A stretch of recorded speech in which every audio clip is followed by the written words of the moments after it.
everybody, whoever has attended besides us who created the slideshow. This is the Learning from Home session.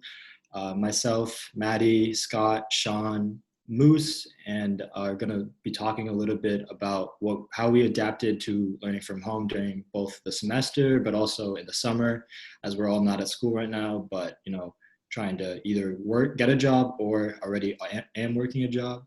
So yeah, we can get to the first slide, please. Thank you.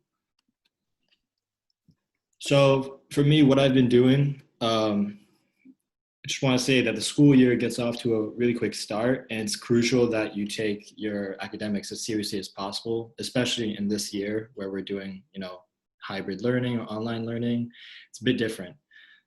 So although classes may be pass or fail, if you choose to settle for just a lower grade because you don't want to try as hard maybe in your high school course, it's going to be a pretty difficult time when you have to take that college level course.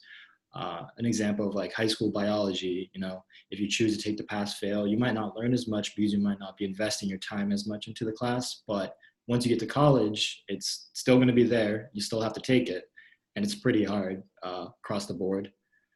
But also, when you choose not to take the pass fail, you'll be able to grow your GPA, which is something that I think you're working to do in all your classes. And you'll also be able to develop some strong self-discipline skills that will last a lifetime by saying, I don't want to take the pass fail. I'm going to stick to the as normal of a school schedule as I can do during this strange time. And so below, I've just listed 3 tips that will increase your productivity, or that helped me increase my productivity and help you stand out academically throughout the year. So the number one most useful study skill that I've learned in my academic career is the Pomodoro method or technique, which is just a time management skill that uses a timer to section work off into intervals separated by short 5 to 10 minute breaks. And so depending on your working style, working in 90-minute blocks can also work, which is the average length of the natural concentration cycle. Instead of the traditional 25 minutes, then 5-minute break, then 25 more minutes. But either way, proves to be great for getting work done. I found that, essays or studying for exams or projects, I can get a lot of work done in a much shorter amount of time when I just eliminate my distractions, putting your phone on Do Not Disturb or just shutting it off entirely. And I don't know if you listen to music, but listening to calming music during these study sessions would be good. Kind of like music like lo-fi, that's pretty calming type of genre, or classical. Although you definitely might not be into those kind of genres, it's fine.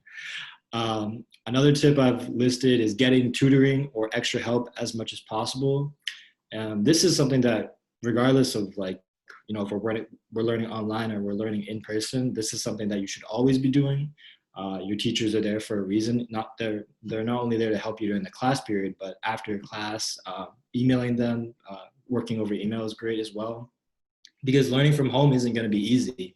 And just not choosing to take this academic support that is there is just going to only make things a little bit tougher for you. So I really suggest looking into it. Many teachers offer office hours where you can just ask questions one-on-one. This is also great to build a kind of one-on-one relationship with the teacher, so they get to know you a little bit more. This is something that you really want to do in college as well, because oftentimes, your classes are 30, 40, maybe even 100, 200 people.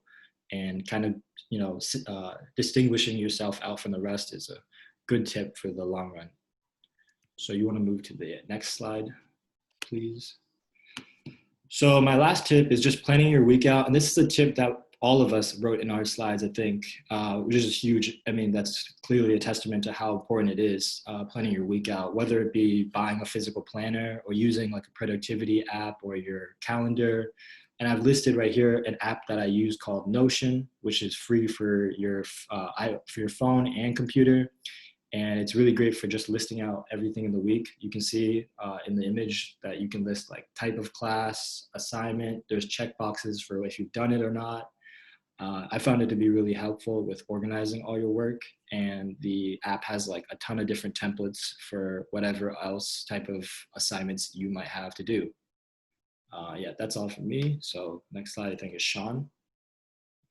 Yeah, hi guys. For me, I just tried to write some stuff that Tenzin didn't already cover, which was a lot. But for me, one of my most important things is maintaining work-life balance. So for work, that could be your job, your school, college applications, whatever, and life, hobbies, talking to your friends and families, or just anything you do for fun. So it's extremely important for me and for anyone, I think, to maintain this balance and set time aside for both of those things. So for example, I was doing an internship the last 12 weeks and I was working. I'd set aside time from 12 to 8 because I was on Pacific time, but it could be whatever, 9 to 5. And just having like these defined hours from 12 to 8 is when I work. And then afterwards, after 8 p.m., it's like my life and I'll just do what I want to do and I'll stop thinking about work and, just focus on life after that. And I guess it's for me, it's easier when you're working to like define those hours, but even if you're in school, you can still like, if you can't like define these like long hour blocks, you can still like set time aside, like smaller time blocks, like, 1 or 2 hours and just set aside time like that. And I think that's just important to, have work time and then have lifetime. So one thing that's helped me maintain this like balance is to separate home and work environments. So for me, what I was doing was downstairs where I'm right now is where I would only work, and everywhere else, just like upstairs, my bedroom, that's like my home environment, or like anywhere else. And my apartment's not that big, but for you, wherever you are, you could have like an office or like one room where you do all your work, and then your home is everywhere else. And I think just like having those separate environments helps you like get into the mindset, wherever you are when you're in your work environment, you're in your work mindset, and when you're not in it, you can be in your life mindset. And another tip I have, I guess, is to not do work in your bedroom. It's like there's like studies on this and like doing work in your bedroom and just it's like mixing those environments and you kind of get sleepy while you're working and like it's like shown that you will when I work in like my bedroom. I did this a lot in high school where I'd work in my bedroom and I'd be sleeping all the time because I just get so tired just by being in my bedroom. So yeah, I'd advise like not to work in your bedroom. And I think that's important because it's like difficult to like avoid that because you're doing all your work at home. And yeah, and also when you're in your bedroom, you're also like messing with your sleep because then you're trying to be awake and then your sleep will be worse. So it goes worse like both ways. Okay, I'm done. All right. Hi guys, I'm Maddie. So obviously, like this past semester, we were sent home from school and we couldn't go back, so all my classes were online. And I do this at school as well, but I found that very helpful, just like planning day to day, day by day. So on the right hand screen, I have like a list of the days of the week, and then I would put my class times, if that's homework due, and then if I was at school, I'd have athletics, either practice or lift or whatnot. And I found that like wicked easy to keep up with because you open your laptop and it's right there, so it reminds you if you have a due date or an exam coming up. So like I said, the sticky notes on my screen, they would have like my homework, my projects. So I would always be reminded of, I wouldn't be caught by surprise if I had something due the next day. And then reviewing notes after class lectures. So in the spring, when I had class online, my professors would record the lecture and then post it on either our platform or whatnot, and we were able to watch it after. So I thought that this was super helpful. If you miss something, and that way you can obviously understand the material better, and if you need to reach out to your professor. And then lastly, reaching out during office hours or email. I go to a small school, so my class sizes aren't huge, but building that relationship and you can get that extra help is super easy. Their professors want to help you. And then, you build that relationship with your professor, and you can then possibly get an internship through them because they do want to reach out to you and like help you get a job in the long run. Yeah. All right, so obviously last semester everybody was virtual, and that was a learning experience for everybody. And this semester a lot of you guys are going to be doing hybrid learning, which is like in person half the time and virtual half the time. So it's going to be another learning experience for everybody. So just take it slow and adapt to what everyone's doing, because everyone's doing the same thing and it's new to everybody. And one point that I want to make is like consistency with your schedule. So if you're getting up at a time like 8 or 9, just get up at 8 or 9 every day, because it'll really help you with your sleep schedule and just keeping everything in line. And then another thing is workspace. So for me, I know that I was doing work with my entire family in my house, and I'm going to be doing that again next semester probably. So you want to like find a space where no one else in your family is going to be walking in when you're doing work. So like find a different floor, or even go in your backyard and just make it your own workspace.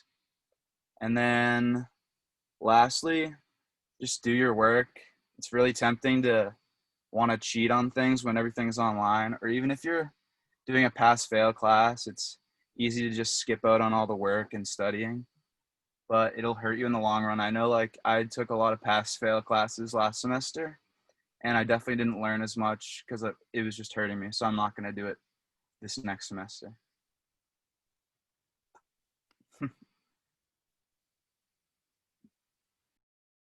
I can just read Moose's since he's not here, but Moose stressed waking up and getting your work done as soon as possible.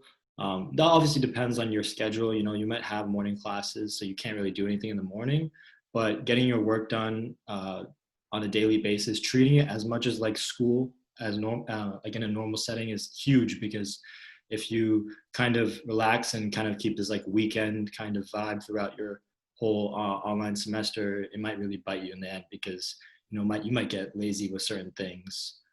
He stressed working ahead, which is very big, and that's something that we all talked about in terms of scheduling. You can see what's coming up. You know, oh, I've got an exam next week, got a group project meeting I got to get on. So working ahead will help you eliminate things so you don't procrastinate. I mean, I procrastinated a lot in high school, and I knew I wanted to really change that in college. So that's kind of why I adopted all these kinds of scheduling sorts of things. And I'm sure the others have done the same. Finding a reason to get good grades, he wrote. So he wrote he hates school, but he needs good grades to get the job he wants in the army. So that's good. He has a goal. He has a goal that he wants to get good grades so that he can stand out from the rest. So finding that for yourself is important. You know, oh, I want to do really well in all my classes, so I have a really high GPA, so that when I apply to my dream school, I'll actually be able to really have a good chance of getting in, because I've got the grades, I've got maybe the SAT score. So in establishing a goal for yourself is important, you know, especially if you know school's not really your thing. Kind of just saying, here, I'm doing all this work right now because it's going to pay off for this certain thing I want. And last thing he wrote was using reminders on your phone. I do this all the time. I have like all my classes listed on my phone. I have like alarms so that I know I'm never late. This is big because, you know, during the semester, it's going to be busy, whether you're in college and you've got like maybe 5 classes in one day or 2 classes, it can be varied, but having reminders so you're never late, because, you know, there's more likely that you might be missing class because, you know, maybe you're at home and you like slept in or something like that. So you just want to have these kinds of reminders all the time so you're on top of things, because, you know, you don't want to get into a cycle of just like not strong study habits, because it's going to only hurt your grades. So Moose wrote down some great stuff. Everybody wrote down some great stuff. You know, adopting just one of these will be a good step in the right direction. You know, you don't have to do everything at once. It's not easy to do everything at once, but these are things that we've all learned throughout our multiple years of college. And we have found that in the end, having at least a couple of these will service you well, you know, and help you improve your school habits, but also just, you know, better self-discipline with things that are really important.